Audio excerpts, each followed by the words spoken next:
किसान भाइयों, मैं सूर्यदेवल फिर से हाजिर हूँ आपके अपने चैनल एग्रीकल्चर गुरुजी में। किसान भाइयों, जो हमारी श्रृंखला चल रही है, जो हमारे पार्ट चल रहे हैं, ये हमारा इस सीरीज का पार्ट 5 है। यानी कि गन्ने की बुआई से लेके गन्ने की कटाई तक हमें किस समय पर कौन कौन से कार्य करने हैं, उसका हमारा ये पार्ट 5 आज आने वाला है। जिसमें मैं पहले आपको खेत तैयारी के बारे में बता चुका हूँ, कौन सी विधि से आपको गन्ने को बोना चाहिए, बीज का उपचार कैसे करें, बीज किस तरीके से आपको लेना चाहिए। और आज का जो हमारा टॉपिक है वो है गन्ने की बुआई में हमें उर्वरकों की मात्रा कितनी, कौन कौन से उर्वरक कितनी कितनी मात्रा में लेने चाहिए और इससे हमें क्या फ़ायदे देखने को मिल सकते हैं। तो इस वीडियो को आप पूरा देखें और यदि आप मेरे ये पार्ट बाई पार्ट वीडियो देखेंगे तो किसान भाइयों, आप बहुत आसानी के साथ 500 प्लस प्रति एकड़ के हिसाब से गन्ने का उत्पादन निकाल सकते हैं। ये मेरी जिम्मेदारी है। और यदि आप इसी तरीके से इन सीरीज को देखते रहेंगे तो बिल्कुल श्योरिटी के साथ मैं आपको कह सकता हूं कि आपको जो गन्ने का उत्पादन होगा वो बहुत ही शानदार किसान भाइयों निकाल करके आपको मिल पाएगा। तो आज की वीडियो में हम गन्ने में उर्वरकों की मात्रा के बारे में बताएंगे कि गन्ना जिस समय पर हम बुआई करते हैं उस समय पर हमें कौन कौन से उर्वरक कितनी कितनी मात्रा में लेने चाहिए। क्योंकि यहाँ पर कुछ किसान भाई ऐसे हैं जो NPK की मदद से गन्ने की बुआई करते हैं, कुछ किसान भाई DAP की मदद से गन्ने की बुआई करते हैं, कुछ किसान भाई सिंगल सुपर फास्फेट की मदद से गन्ने की बुआई करते हैं। तो तीनों के बारे में मैं अलग अलग आपको बताने वाला हूं कि जो किसान भाई भी NPK, DAP या SSP की मदद से गन्ने की बुआई करते हैं वो उसी के हिसाब से बुआई कर सकते हैं। लेकिन उनकी कितनी डोज लेनी है, उनके साथ आपको क्या क्या मिक्स करना है, क्या क्या किस चीज़ के फायदे आपको मिलेंगे, सब कुछ इस वीडियो में आपको बताने वाला हूं। कल की जो हमारी वीडियो होगी किसान भाइयों, उसमें सरसों की बुआई से लेके सरसों की कटाई तक हमें क्या क्या उर्वरक किस किस समय पर हमें डालने हैं उसके बारे में पूरी जानकारी दूंगा। कल की लगभग 8 से लेकर 9 मिनट की वीडियो होगी, लेकिन सरसों की बुआई से सरसों की कटाई तक की एक संपूर्ण वैज्ञानिक जानकारी जो होती है वो मैं आपको देने की कोशिश करूंगा। तो कल की वीडियो आप देखना बिल्कुल भी ना भूलें। तो चलिए शुरू करते हैं। यदि किसान भाइयों अभी तक आपने अपने भाई के चैनल एग्रीकल्चर गुरुजी को सब्सक्राइब नहीं किया है तो आपसे निवेदन है कि चैनल को सब्सक्राइब कर लें, जिससे कि आने वाली वीडियो की नोटिफिकेशन आप सभी किसान भाइयों को जल्द से जल्द मिल सके। तो चलिए शुरू करते हैं। पहले किसान भाइयों बात कर लेते हैं NPK के बारे में कि जो किसान भाई NPK की मदद से गन्ने की बुआई करना चाहते हैं उन्हें किस उर्वरक की कितनी मात्रा हमें लेनी चाहिए। NPK, तो किसान भाई NPK की मात्रा आपको गन्ने की बुआई में लगभग 50 से लेके 60 किलोग्राम प्रति एकड़ के हिसाब से आपको NPK 12-32-16 ले लेना चाहिए। इसके अंदर नाइट्रोजन, फास्फोरस और पोटास तीनों मात्रा दी गई हैं, जिससे किसान भाइयों हमारे जो गन्ने की जर्मिनेशन अच्छे से होगी, गन्ने का जमाव जो है अच्छे से होगा। क्योंकि जितना अच्छा गन्ने का जमाव होगा किसान भाइयों उतना ज़्यादा ही हमें अच्छा उत्पादन देखने को मिलेगा। तो जितनी सीरीज बना करके लेके चल रहा हूँ उसमें एक एक पॉइंट टू पॉइंट मैं आपको बता रहा हूँ किस समय पर आपको किस तरीके से क्या कार्य करना है। तो उन चीज़ों को बिल्कुल भी न मिस ना करें। तो उन वीडियो को सबको लगातार देखें, तभी आप एक अच्छी तरीके से गन्ने के जमाव को ले पाएंगे। साथ में किसान भाइयों आपको लेनी है सल्फर।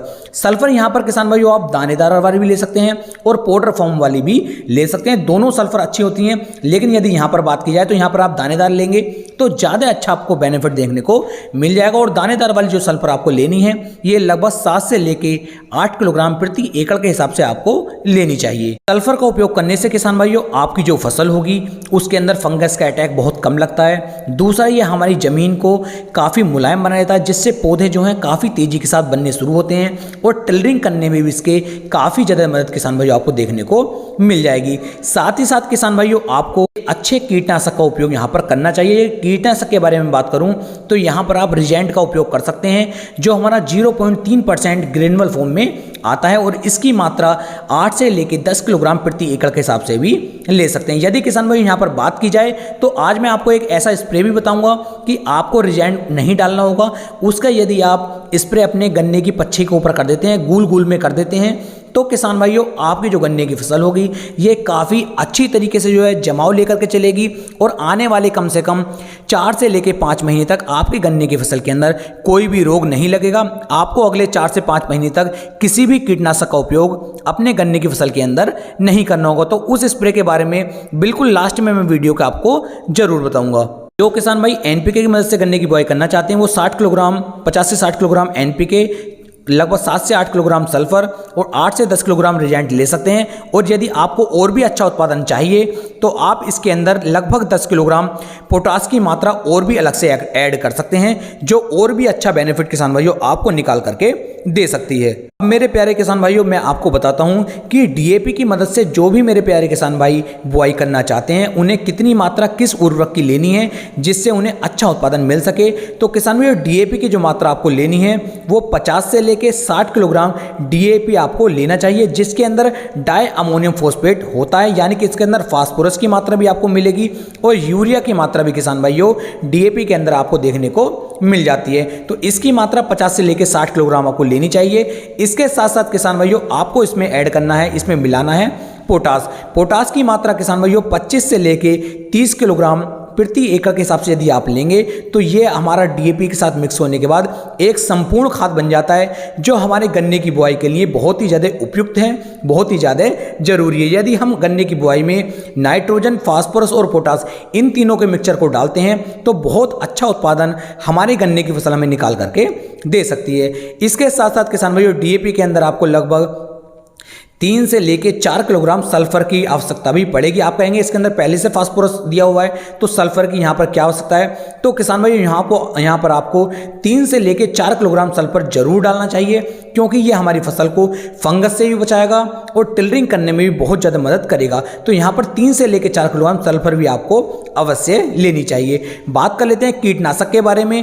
तो किसान भाइयों इसमें आपको लगभग 8 से लेके 10 किलोग्राम रिजेंट की आवश्यकता भी पड़ेगी, यानी कि रिजेंट जो हमारा दानेदार फॉर्म में आता है 0.3% वाला, इसकी मात्रा किसान भाइयों 8 से लेकर 10 किलोग्राम प्रति एकड़ के हिसाब से इसे भी आप ले सकते हैं। और इन सबको अच्छी तरीके से मिक्स करने के बाद किसान भाइयों हम गन्ने की बुआई अपनी गूल में कर देते हैं। उसके बाद पच्ची के ऊपर हमें करना चाहिए।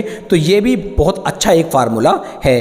अब जो किसान भाई सिंगल सुपर फास्फेट की मदद से गन्ने की बुआई करना चाहते हैं उनके बारे में बात कर लेते हैं। तो सिंगल सुपर फास्फेट की जो मात्रा किसान भाई यहाँ पर आपको लेनी है वो लेनी है 150 किलोग्राम प्रति एकड़ के हिसाब से, यानी कि 3 बोरी आपको यहाँ पर सिंगल सुपर फास्फेट लेना चाहिए। इसके साथ में किसान भाइयों 25 से लेके 30 किलोग्राम आप पोटास भी यहाँ पर ले सकते हैं, क्योंकि पोटास अच्छा कार्य यहाँ पर करेगा।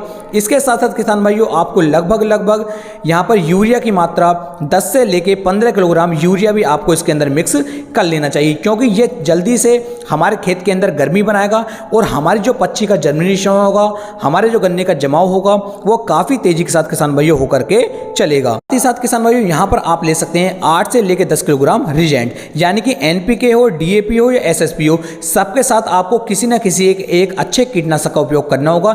जरूरी नहीं है कि आपको रिजेंट ही लेना हो। यदि आप पिछले काफ़ी समय से किसी और कीटनाशक का उपयोग कर रहे हैं तो आप उस कीटनाशक का उपयोग भी अपनी फसल के अंदर कर सकते हैं, वो भी आपको काफ़ी अच्छा उत्पादन निकाल करके दे सकता है। लेकिन किसान भाइयों अब बात कर लेते हैं कि स्प्रे के बारे में, कि यदि आप कोई भी ये हमारा कीटनाशक नहीं डालना चाहते हैं तो ऐसा कौन सा स्प्रे है जिसका उपयोग करने के बाद हमारी जो गन्ने की फसल है वो 4 से लेकर 5 महीने तक कीटों के प्रकोप से बची रहे। तो इसके लिए किसान भाइयों आती है इफ्को कंपनी की सीरा सागी, जिसके अंदर किसान भाइयों फिप्रोनिल 40% और इमिडाक्लोप्रिड 40% फॉर्म में दिया गया है, जो पाउडर फॉर्म में आता है किसान भाइयों। और ये बहुत ही अच्छा एक कीटनाशक है। इसका उपयोग मैं पिछले 3 वर्षों से करता हुआ आ रहा हूँ और मुझे बहुत ही पसंदीदा, बहुत ही अच्छे रिजल्ट इसके देखने को मिले हैं। इसकी यदि मैं मात्रा की बात करूँ तो 200 ग्राम आपको इसे लेना होगा प्रति एकड़ के लिए, और लगभग 400 लीटर पानी के अंदर आपको इसे अच्छे से मिक्स करने के बाद जब आप गन्ने की बुआई कर दें तो इसका स्प्रे अपने गन्ने की पच्ची के ऊपर गूल बाई गूल चल करके आप करें।